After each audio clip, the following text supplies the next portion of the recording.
quick reminder to all of you, is that your dua getting answered immediately or not getting answered immediately has nothing to do with whether or not Allah is happy with you.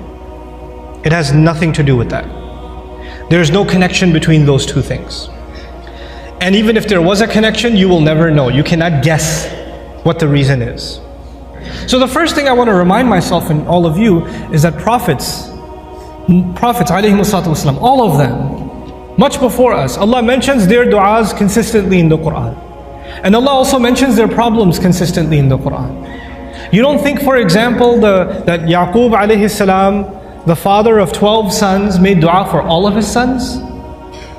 And especially for his son Yusuf, when he lost his son Yusuf, you don't think he made dua for Yusuf's safety, that Yusuf should come back home, that he could look at his beautiful son once again? We know that he cried so much he lost his eyesight. He lost his eyes over crying over his son.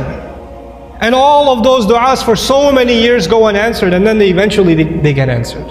You don't think that the mother of Musa alayhi salam, when she put her baby in the water, and the river just takes the basket away, the basket could flip over any time.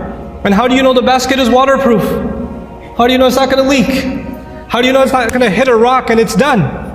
You're throwing something in a river. It's not a joke, it's a baby in a river. You don't think that mother is making dua to Allah?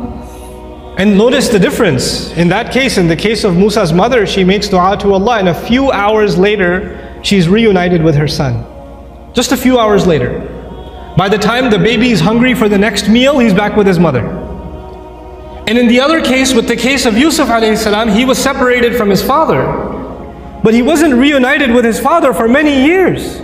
For many, many years. We are going to go through difficulty in life.